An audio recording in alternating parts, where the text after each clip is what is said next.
बता दिया कि दबाव तो है, चाहे वो बड़े मंत्रियों का हो, बड़े नेताओं का हो, चाहे यहाँ के लोगों का हो। डेली कोई फ़ोन, डेली कोई मेरे घर आ रहा है, हर तरह के प्रलोभन मुझे दिए जा रहे हैं, हर तरह का दबाव मुझ पर बनाया जा रहा है। लेकिन एक ही बात ध्यान रखिए कि लड़ेंगे, वोट चाहे कितने आए, लड़ेंगे, लास्ट तक लड़ेंगे, कट जाएंगे, मर जाएंगे, लेकिन चुनावी मैदान नहीं छोड़ेंगे।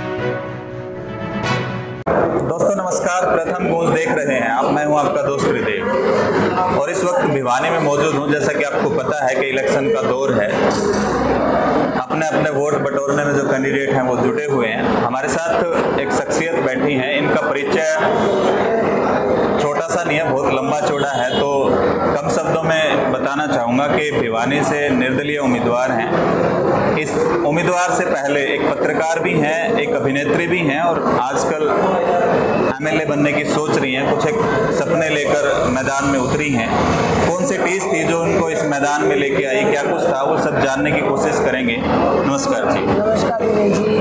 राम राम। प्रिया सीजा जी हैं आप, और इससे पहले आप पार्टियों से भी जुड़ी रही, काफ़ी लंबा संघर्ष आपने किया है। तो सबसे पहले तो मैं ये चाहूँगा आपसे जानना कि पत्रकार आप रहे हैं और पत्रकार वो माना जाता है जो इन सबसे काम करवाता है, चाहे वो एमएलए हो, एमपी हो, डीसी हो, एसपी हो, तो उन पे एक दबाव उनका माना जाता है। तो आपको क्यों ज़रूरत पड़ी? मतलब हमारा तो ओहदा अपने आप में बहुत बड़ा है, हम तो लोगों के काम वैसे ही करवाते रहते हैं। बिल्कुल सही कहा आपने, ये बात आपने बिल्कुल सही कही। जब मैं पत्रकार थी तब मैंने लोगों के बहुत काम भी कराए हैं, लेकिन कभी जगह ऐसा महसूस होता था कि शायद पावर होनी बहुत ज़रूरी होती है। तो मैं मीडिया छोड़ के, जैसे हमने लोगों की समस्याएं देखी, तो कई बार ऐसा महसूस हुआ कि हम कुछ लोगों के काम नहीं करा पा रहे थे, तो लगा कि लोगों के काम कराने तो सक्रिय राजनीति में आना पड़ेगा। उस वजह से सक्रिय राजनीति में आए, लेकिन दुर्भाग्य है हमारे विधानसभा का कहें या कुछ भी कह सकते हैं कि सक्रिय राजनीति में आने के बाद पार्टी द्वारा मुझे बहुत ही सम्मानित पद दिया गया, मैंने उन पद पर काम किया। लेकिन उसके बाद भी जब लोग मेरे पास काम कराने के लिए आते थे और मैं विधायक जी के पास जाती थी, तो हमारे काम ही नहीं होते। तो जब हम एक जिम्मेदारी वाले पद पे हैं, हम लोग हमारे पास काम कराने के लिए आ रहे हैं, हम काम कराना चाह रहे हैं, हमारे काम ही नहीं हो, वो जो टीस थी वो मुझे निर्दलीय चुनावी मैदान में लेकर आई है। आप भाजपा से जुड़ी रही, लंबी शिकायतें भाजपा के बारे में हैं आपकी, आपने वो बाहर में निकालने की कोशिश की और भी इंटरव्यू हमने आपके देखे, तो उनमें आपने वो टीस जाहिर भी की। तो थोड़ा सा मैं यहाँ पे भी चाहूँगा कि भाजपा ने क्या आश्वासन आपको दिया था, क्या उम्मीदें थी, कितना वो खुरे उतरे, कितना उन्होंने मतलब आपके साथ धोखा किया, क्या हुआ, ये सब थोड़ा बताएं। मैंने भाजपा ज्वाइन की थी तो मैंने बेसिकली उनकी एक चीज़ देखी थी कि वो महिला सशक्तिकरण पे काम करते हैं, बेटी बचाओ बेटी पढ़ाओ का नारा देते हैं। और मैं ये नहीं कहूँगी कि मुझे उन्होंने मान सम्मान नहीं दिया। मुझे जो प्रदेश की तरफ से मुझे प्रदेश कार्यकारिणी में रखा गया, मुझे जिलाध्यक्ष जैसा महिला मोर्चा का जिलाध्यक्ष जैसा जिम्मेदारी वाला पद भी दिया गया।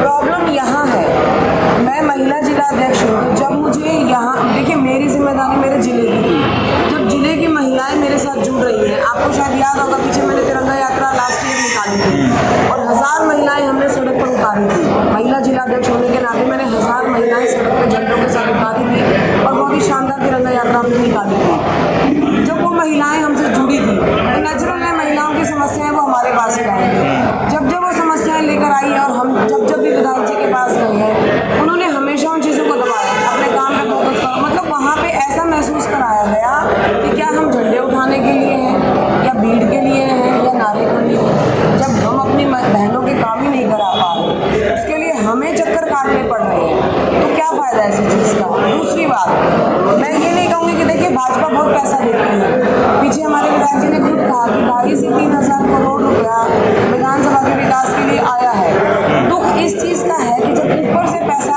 आया है तो वो नीचे तक क्यों नहीं पहुँचा। भाजपा हमेशा अंत्योदय की राजनीति करती है, लेकिन वो अंतिम पंक्ति तक पहुँच तो नहीं रहा। वही तो दर्द है, क्योंकि मेरी वजह क्या थी सक्रिय राजनीति में आने की, मैं बहुत ग्राउंड से जुड़ी हुई साधारण परिवार की साधारण महिला हूँ, और जैसा कि आपने कहा मैं पत्रकार हूँ, तो मैं ग्राउंड पे जो समस्या उनसे अच्छी तरह वाकिफ भी हूँ। और साधारण महिला होने के नाते जो मूलभूत सुविधाएं लोगों को नहीं मिल रही वो मुझे भी नहीं मिल रही। पानी मेरे घर भी नहीं आता, रोड पर मैं चलती हूँ, परेशान मैं भी होती हूँ, सफाई से मुझे भी दिक्कत होती है कि हमारा शहर साफ नहीं है, तो मैं भी वो चीज़ें महसूस करती हूँ। उन चीज़ों के लिए जब यहाँ के जिनको जनता ने चुनकर विधायक बनाया है, जब उनके पास जाओ वो सोए रहते हैं,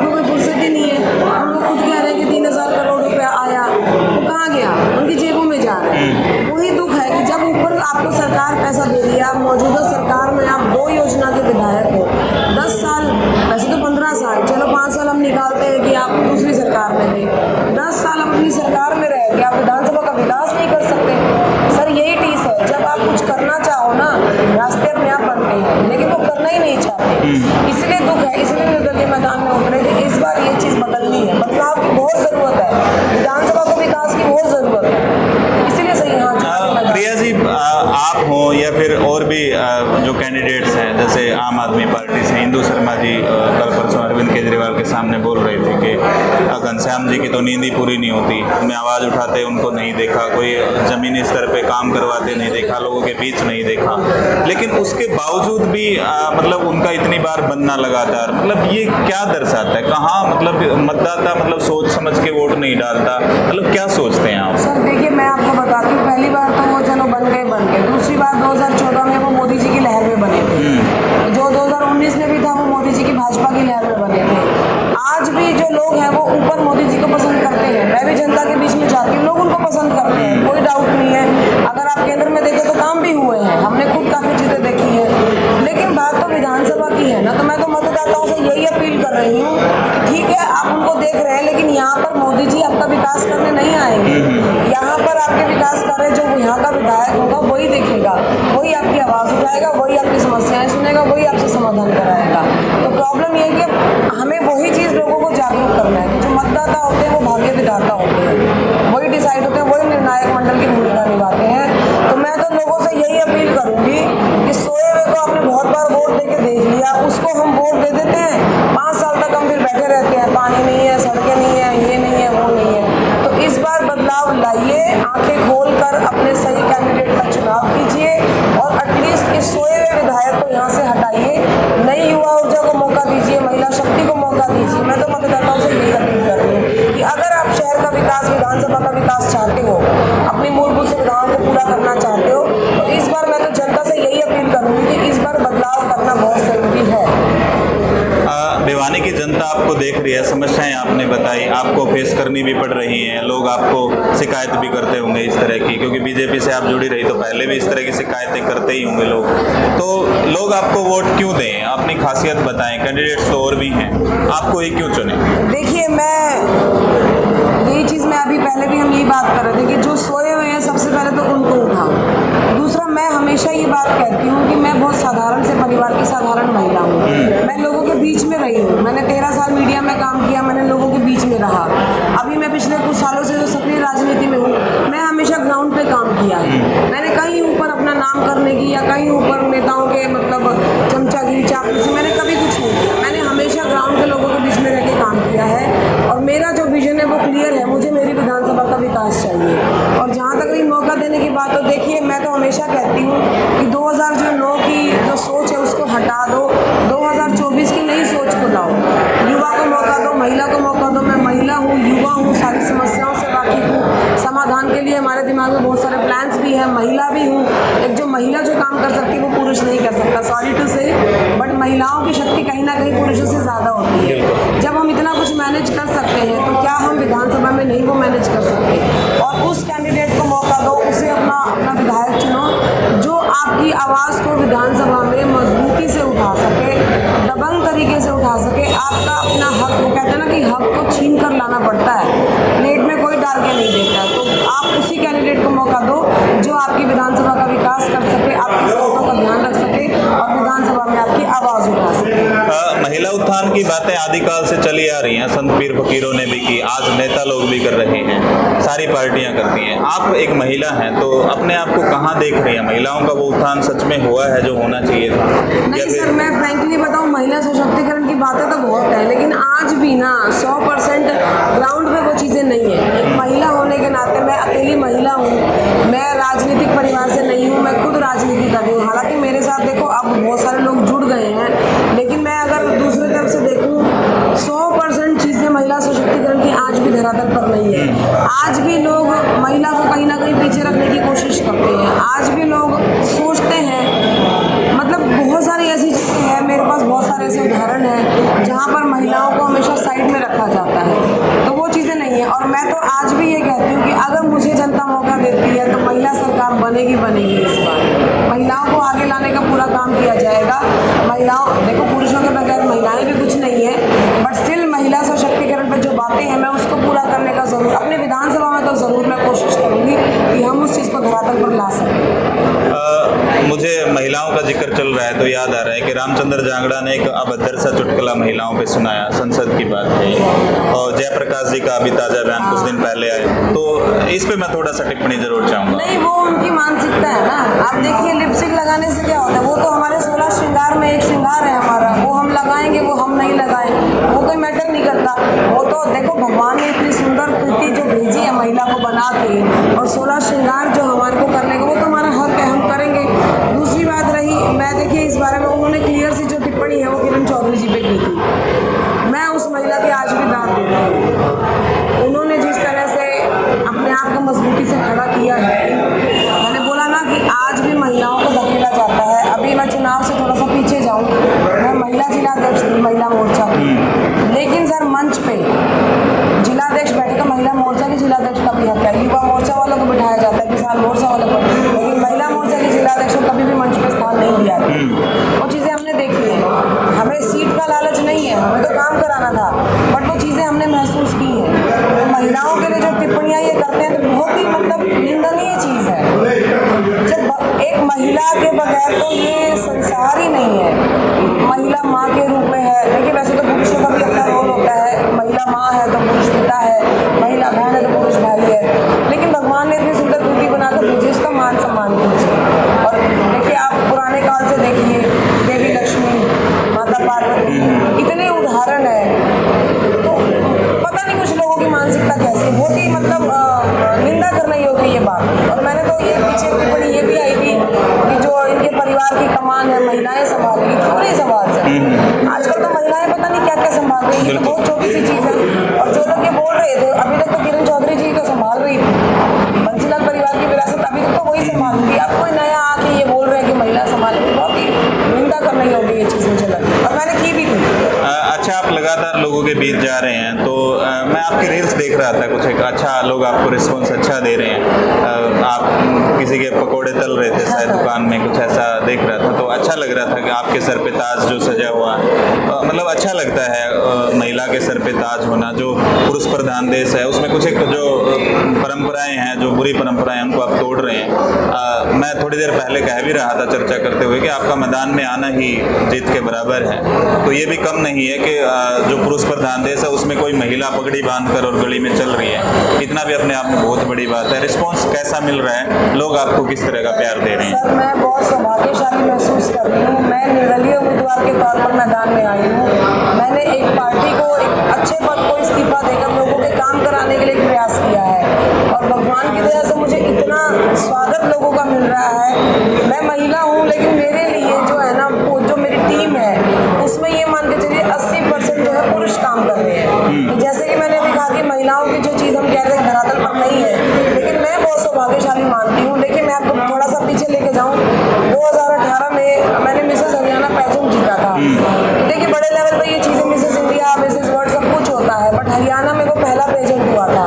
बहुत सारी चीज़ें देखो, परिवार रूढ़िवादी बहुत होते हैं, चीज़ें लगती हैं, बट जब मैंने वो भी जीता था ना, तो वो एक अपने आप में एक मिसाल कायम की थी। उसके बाद काफ़ी लोग मुझसे जुड़े थे, और आज जो राजनीति में मैं आई हूँ, ये स्टेप मैंने उठाया, तो मैं बहुत खुश हूँ कि जो पुरुष वर्ग है, इनफैक्ट सर्व समाज के लोग, खाली मैं अपनी बिरादरी का नहीं बोलूँगी, सर्व समाज के लोग मेरे साथ जुड़े हैं। और मैं तो मतलब मैंने बोला ना, मैं बहुत ग्राउंड से जुड़ी हूँ। तो पकौड़े तलना ये सब तो हम घर में भी करते हैं, और वो तो मेरी कहते हैं ना जन्मस्थली, वो जैन चौक का एरिया था, और मैं बेसिकली देवीवाड़ा से ही हूँ, जैन चौक से हूँ, मेरी कर्मस्थली है। हमारे पुराने वो सब जानकार हैं, तो मुझे तो बाद में भी पकौड़े तलने पड़ेंगे, तो मैं वो भी तलूँगी।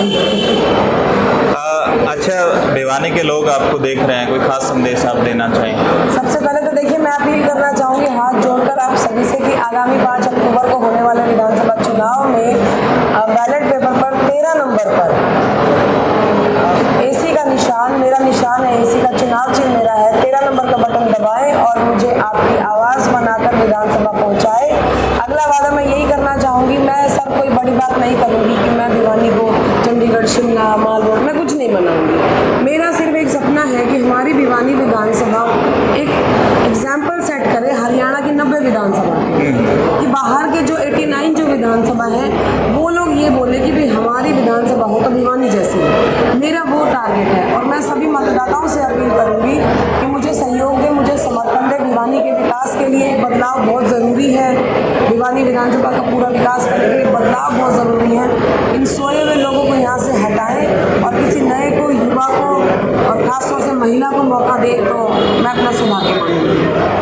अगर आप बन जाते हैं और सरकार बनाने में आपकी ज़रूरत पड़ती है एक कार्यालय की, कांग्रेस और बीजेपी दोनों, सॉफ्ट कॉर्नर किसके लिए रहेगी? नहीं, सॉफ्ट कॉर्नर नहीं है सर। देखिए, मैंने बताया कि मैं सर्व समाज समर्थित उम्मीदवार हूँ। आज जो लोग मेरे लिए काम कर रहे हैं, जो लोग मुझे वोट देकर जिताएंगे, ये फैसला भी उन्हीं का होगा। मैं कोई फैसला नहीं दूंगी, अगला फैसला भी उन्हीं लोगों का होगा। अच्छा, एक तो आपके सामने घनश्याम सर्राफ जी हैं, लगातार पारंपरिक तरीके से बनते आ रहे हैं। दूसरे ओम प्रकाश कामरेड जी हैं, आप हैं और अभिजीत जी हैं। तो अपने आप को कहाँ खड़ा पा रहे हैं? टक्कर किससे मान रहे हैं? तो कंपटीशन में कौन कौन मान रहे हैं? सर, टक्कर में वो होगा जो सच्चे दिल से भिवानी का विकास करना चाहेगा। और मुझे देखिए, घनश्याम जी की आपने बात की, वो तो वैसे 15 साल से सो रहे हैं। बाकी मैं किसी के बारे में अभी कोई टिप्पणी नहीं करना चाहूँगी, वो मैं जनता पर छोड़ूंगी।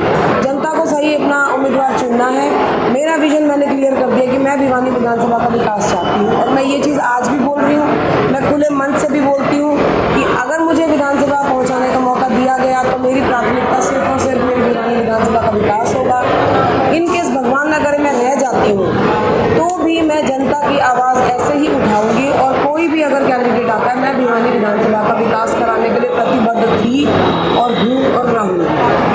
अगर पॉलिटिक्स की बात करें तो कौन सी चीज़ ऐसी मानते हैं पॉलिटिक्स में जिसको आप दुर्भाग्य मानते हैं, मतलब जिसको आप बदलना चाहते हैं? सर, महिलाओं का शोषण होता है। मैंने बहुत जगह देखा है। मैं किसी एक पार्टी की बात नहीं करूँगी। देखिए, मैं जब पत्रकारिता में थी, ये महिलाओं का शोषण और दुर्भाग्य है। राजनीति में नहीं, ये हर फील्ड में होता है। जहाँ जहाँ महिला आगे बढ़ना चाहती है ना, उसे ना कैसे करके ज़रूर टॉर्चर किया जाता है। सारी बातें मैं कैमरा पर नहीं करूँगी, सब समझदार हैं। तो मैंने ये चीज़ें बहुत सारी जगह देखी है। महिला को पीछे धकेलने के लिए से शोषित किया जाता है, आज भी शोषित किया जाता है और ये बहुत ही दुर्भाग्य की बात है। महिला होने के नाते मैं सिर्फ यही कहूँगी कि महिलाओं का शोषण बंद करें। महिलाएं आगे बढ़ सकती हैं, महिलाएं बहुत कुछ कर सकती हैं।